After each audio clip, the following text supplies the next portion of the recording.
أعوذ بالله من الشيطان الرجيم بسم الله الرحمن الرحيم الحمد لله رب العالمين والصلاة والسلام على أشرف الأنبياء والمرسلين محمد وآله الطيبين الطاهرين المعصومين أما بعد ثم تقول 100 رجل و100 امرأة وألف رجل وألف امرأة و100 رجل و100 امرأة وألفا رجل وألفا امرأة بلا فرق بين المذكر والمؤنث.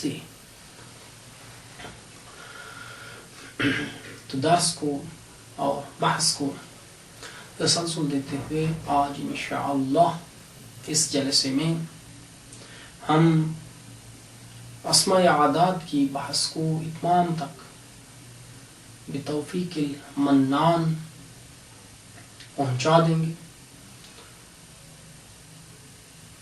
آج کی بحث میں 100 کے بارے میں ہم نے یہاں سے شروع کرنا ہے. 100 اور الف یہ لفظ جو ہے اگرچہ یہ الف ہے لیکن بعض طالبہ اور طالبات یہ الف اس کو نہ پڑھیں. الف جو ہے وہ حروف تہجی میں سے ایک حرف ہے اور الف کا معنی ہزار ہے، یعنی لیلۃ القدر خیر من الف شہر، من الف یعنی ہزار. اور 100 کا معنی 100 ہوا کرتا ہے، یعنی 100 کا معنی 100 ہے. اور یہاں پر جب ہم 100 کو اور الف کو لائیں گے تو ان کے بعد ہم مذکر اور مؤنث میں فرق کرنے کے بغیر 100 رجل و 100 امرأة کہیں گے، اور اسی طرح سے 1000 رجل اور 1000 امرأة. ایسے نہیں ہے کہ اگر مذکر ہو تو 100 تا کے بغیر آئے، یا مؤنث ہے تو تا کے بغیر آئے، اور مذکر ہو تو تا کے ساتھ نہیں. اسی طرح سے لفظ الف یہ مذکر میں بھی الف رہے گا اور مؤنث میں بھی الف رہے گا. ایسے نہیں کہ ایک میں یعنی مذکر میں تو الفا پڑھیں اور مؤنث میں الف، تا اور تا کے بغیر نہیں، ایسے نہیں ہے. بلکہ دونوں میں بغیر فرق کے مذکر میں بھی الف، مؤنث میں بھی الف، مذکر میں بھی 100 مؤنث میں بھی 100، تو ان میں کوئی فرق نہیں ہوگا. اور بعد میں ان کی تمییز یا ان کا ممیز جو ہے وہ اس کی بحث آئے گی. ہم اس پیرامون کا ترجمہ کریں گے. ثم تقول پھر آپ کہیں گے 100 رجل. ہم نے ترجمہ کر دیا ہے آپ کا، یہ اس لیے کہ لفظ تو جو ہے اگرچہ معنی اس کا تو کا ہے، ہم یہ ایک لفظ جو ہے عموماً جو ہے اچھا استعمال اور اس کو اچھا تصور نہیں کیا جاتا اخلاقی اعتبار سے.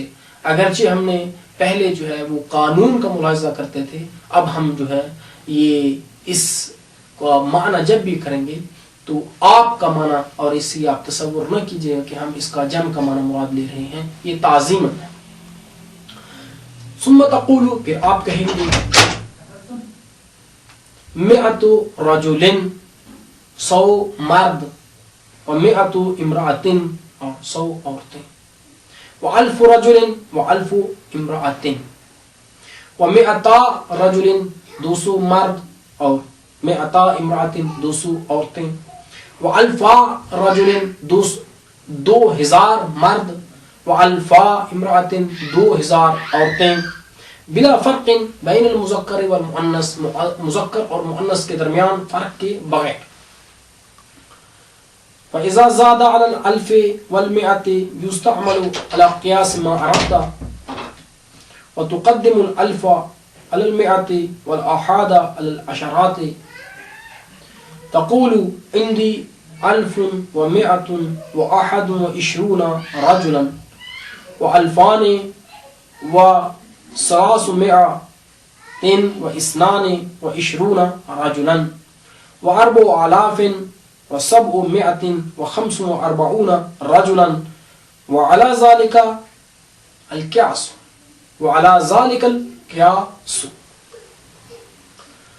اب یہاں پر بحث تھی مفردات میں، یعنی 1 سے 99 تک اور اس کے بعد 100 اور 1000۔ اگر کوئی زیادہ کرے 100 اور 1000 پر عدد کو بیان کرنا چاہے تو پھر کیا کریں گے؟ تو یہاں پر اسی قیاس پر استعمال کیا جائے گا جس کو آپ جان چکے ہیں، لیکن یہاں پر الف کو مقدم کیا جائے گا، اس کے بعد پھر 100 آئے گا، یعنی 1000 پھر 100 پھر وہی عدد۔ مثلا 44 ہے تو 4 اور پھر یعنی پھر پہلے اکائی پھر دہائی، سب سے پہلے 1000 پھر 100 پھر اکائی اور دہائی۔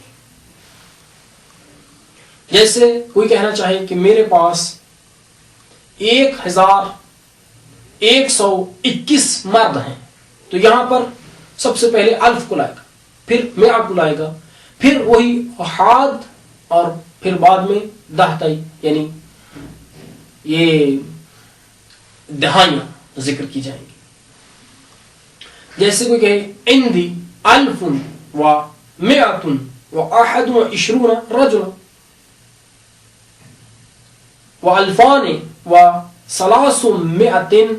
و2322 رجلا، تو یہ اسی پر قیاس ہے، یعنی قاعدہ اسی طرح سے ہے کہ پہلے 1000 بعد میں 100 پھر وہ عدد۔ تو اس عبارت کا ہم ترجمہ کریں گے، فَإِذَا زَادَ عَلَى الْأَلْفِ وَالْمِئَةِ، بس جب عدد زائد ہو جائے الف اور 100 پر، 1000 اور 100 پر، يُسْتَعْمَلُ عَلَى قِيَاسِ مَا عَرَفْتَ، تو اسے استعمال کیا جائے گا اسی قیاس پر جس کو آپ جان چکے ہیں۔ وَتُقَدِّمُ الْأَلْفَ، اور تو مقدم کرے گا الف کو یعنی 1000 کو، عَلَى الْمِئَةِ 100 پر، والأحاد علی الاشرات، اور احاد کو یعنی اکائیوں پر، اکائیوں کو دہائیوں پر۔ تقول، تو کہے گا عندی 1121 رجلا، میرے پاس، یہاں پر عندی خبر مقدم ہے اور یہ عدد اپنے ممیز کے ساتھ مل کر، یعنی تمیز کے ساتھ مل کر، ممیز اور ممیز مل کر یہ مبتدا مؤخر ہو جائیں گے۔ عندی میرے پاس 1121 مرد ہیں، وَأَلْفَانِ و322 رجلا، اور میرے پاس 2322 مرد ہیں، و4,745 رجلا، اور میرے پاس 4745 مرد ہیں۔ وعلی ذالک القیاس، یہاں پر علی ذالک خبر مقدم ہے اور القیاس اس کے لیے مبتدا مؤخر ہے، اور اسی پر قیاس ہے، یعنی جب بھی آپ کوئی بڑا عدد جس میں الف یعنی 1000 اور 100 ہوں اور اسی طرح سے بعد والے چھوٹے عدد ہوں، تو اس کو جب آپ بیان کرنا چاہیں تو اسی قیاس پر بیان کریں گے، اسی قیاس پر بیان کیا جائے گا، اور یہی قاعدہ بھی یہی ہے، اسی پر قاعدہ ہے۔ وَعَلَمْ أَنَّ الْوَاحِدَ وَالْإِثْنَيْنِ لَا مُمَيِّزَ لَهُمَا لِأَنَّ لَفْظَ الْمُمَيَّزِ مُسْتَغْنٍ عَنْ ذِكْرِ الْعَدَدِ فِيهِمَا كَمَا تَقُولُ عِنْدِي رَجُلٌ وَرَجُلَانِ۔ یہاں پر ایک تذکر مصنف دیتے ہیں اور بیان فرماتے ہیں کہ ایک اور دو میں آیا خود ممیز کو ذکر کرنے کی ضرورت ہے یا نہیں؟ ان میں ذکر کرنے کی ضرورت نہیں ہے، ممیز کو ذکر کی ضرورت نہیں ہے۔ کیوں؟ کیونکہ خود ممیز جو ہے، یعنی بصیغہ اسم مفعول، خود ممیز جس کو تمیز دی جا رہی ہے وہ اس کا ہی ذکر جو ہے اس کی تمیز سے یعنی ممیز سے ہمیں غنی کر دے گا، بے نیاز کر دے گا. لہذا اگر کوئی کہنا چاہے اندی رجل تو یہاں پہ ضروری نہیں کہ رجل واحد کہے، اندی رجلان یہاں پہ اسنان کہنے کی ضرورت نہیں. خود یہ لفظ جو ہے یہ ایک پر دلالت کرتا ہے اور اسنان یعنی رجلان خود یہ دو پر دلالت کرتا ہے. لذا یہاں پہ اس کے ممیز کو لانے کی ضرورت نہیں ہے. خود ذکر لفظ مستغنی ہے، ہمیں بے نیاز کر دیتا ہے اس کے ممیز کے ذکر کرنے سے. وَعَلَمْ أَنَّ الْوَاحِدَ اور تو جان واحد وَالْإِثْنَيْنِ اور اثنین یعنی دو لا ممیز لہما ان کے لیے کوئی ممیز نہیں ہے. لأن لفظ الممیز کیوں؟ کیونکہ لفظ ممیز مستغنن غنی کرنے والا ہے عن ذکر العدد عدد کے ذکر سے، عدد کو ذکر کرنے سے. فیہما ان دونوں میں، واحد اور اثنین میں. کما تقول جیسے کہ آپ کہتے ہیں عندی رجل و رجلان کہ یہاں پر خود ممیز جو ہے وہ رجل ہے اور رجلان ہے، اور یہاں پر خود یہ لفظ جو ہے اس کا وہ ایک اور دو پر دلالت کرتا ہے اور خود ان کا ذکر جو ہے وہ ہمیں ممیز کے ذکر کرنے سے مستغنی کر رہا ہے. وَأَمَّا سَائِرُ الْأَعْدَادِ فَلَا بُدَّ لَهَا مِن مُمَيِّزٍ وَتَقُولُ فِي مُمَيِّزِ الثَّلَاثَةِ إِلَى عَشَرَةٍ مَحْفُوظًا وَمَجْمُوعًا تقول ثلاثة رجال وثلاث نسوة إلا إذا كان المميز لفظ المئة فحينئذ يكون محفوظا مفردا تقول 300 والقياس 300 أو مئين. یہاں پر سب سے پہلے ممیز جو ہے تمیز دینے والا یعنی تمیز وہ 3 سے لے کر 10 تک کی تمیز کو مصنف بیان کرتے ہیں کہ یہ تمیز اور ممیز دونوں ایک ہی چیز کے لیے یہ دو کلمے استعمال ہوتے ہیں. ممیز یعنی تمیز دینے والا یا خود تمیز.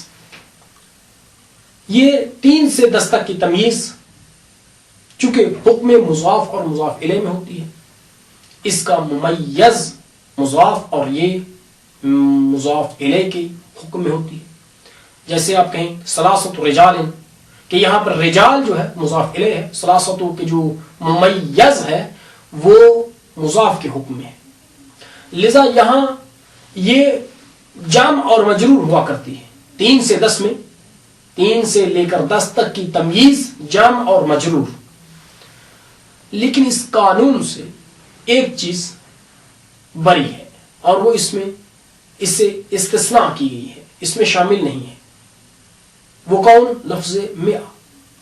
خود لفظ مئہ جب یہ تمییز واقعہ ہو عدد کے لیے، مثال 300 کہیں گے، مفرد کے لفظ کے ساتھ لائیں گے. یہاں پہ مئات نہیں کہا جائے گا. حالانکہ قانون کیا تھا؟ قاعدہ یہ تھا کہ یہاں پہ مئات کہا جاتا. 300 یا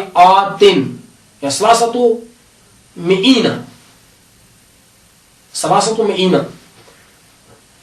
اگر اس کے عدد کو جمع غیر ذوی العقول سے شمار کیا جائے تو پھر جمع مؤنث سالم کے طور پر کہ لفظ میں اس کی تمیز آنی چاہیے تھی، اور اگر ذوی العقول سے اس کو شمار کیا جائے تو یہاں اس کی ذوی العقول سے شمار کیا جائے تو پھر مئینہ آنی چاہیے تھی. لیکن ہم یہ استعمال نہیں کرتے. کیوں؟ کیونکہ یہ اس کے استعمال نہ کرنے کی اور اس خلاف قاعدہ ہونے کی علت اور وجہ اس کا متروک الاستعمال ہونا ہے. اس کا استعمال عرب میں نہیں کیا جاتا. لذا یہاں پر ہم 300 ہی کہیں گے. 300 ہی یعنی مفرد اور مجرور پڑھا جائے گا. لیکن باقی تمام کلمات ان میں جمع اور مجرور آئے گی. اما سائر الاعداد، بہرحال باقی تمام اعداد، فلا بد لها، بس ضروری ہے ان اعداد کے لیے، من ممیزن، ایک تمیز کا اور تمیز دینے والے کا ہونا. فتقول، بس آپ کہیں گے، فی ممیز الثلاثۃ، تین کی تمیز میں، الی عشرۃ، 10 تک، 3 سے 10 کی، 10 تک کی کے ممیز میں آپ کہیں گے مخفوظاً و مجموعہ، اس حال میں کہ وہ ممیز محفوظ، مجرور اور مجموع ہوگا. تقول، آپ کہیں گے ثلاثۃ رجال و ثلاث نسوۃ، یہاں پر ثلاثۃ رجال کے رجال جمع اور مجرور ہے، اور ثلاث نسوۃ یہ بھی جمع اور